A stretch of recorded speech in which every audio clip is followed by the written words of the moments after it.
నమస్తే అమ్మ, మీ పేరు? మనమ్మ. ఏం చేస్తుంటారు? నేను ఇంటికాడే ఉంటాను. ఇంటికాడే ఉంటారు. ఇప్పుడు ఎలక్షన్స్ వస్తున్నాయి కదా, ఎవరు కోటేస్తే బాగుంటుంది అనుకుంటున్నారు? ఎవరికంటే మాకు ఎవరు పని చేస్తే వాళ్ళకి వేస్తాం అంతే. ఇప్పుడు వరకు ఎవరు పని చేశారు? 3 పార్టీల్లో బీఆర్ఎస్, బీజేపీ, కాంగ్రెస్. కాంగ్రెస్ వాళ్ళు ఇల్లు కట్టించారు. ఇప్పుడు కేసీఆర్ వచ్చి మాకేం చేయలేడు. కేసీఆర్ చీరలు వంచిండు, గిట్టులు వంచిండు. ఇక వాళ్ళు మాకు ఎవరు పని చేస్తే వాళ్ళకి వేస్తాం బేట. వాళ్ళకి వేస్తారు.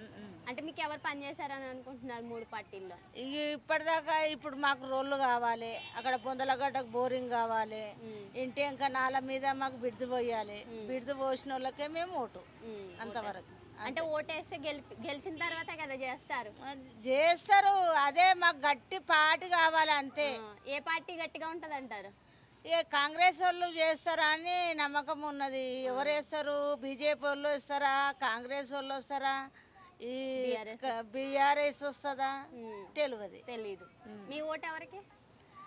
ఇక అది చెప్పొద్దు. చెప్పొద్దా? ఎవరికన్నా వేయాలి, మాకు పని కావాలి అంతవరకు. అంటే మీకు పని అవ్వాలంటే ఏ పార్టీ గెలుస్తుంది అని ఉంటది కదా? ఉంటది.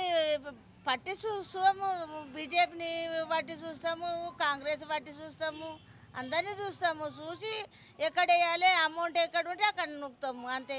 అమౌంట్ అమౌంట్ అంటే ఓట్లు, బడ్జెట్ ఎంతమంది ఎక్కడ చాలుంటే వాళ్ళే వస్తారని నమ్మకం కదా మనకు, అట్లా.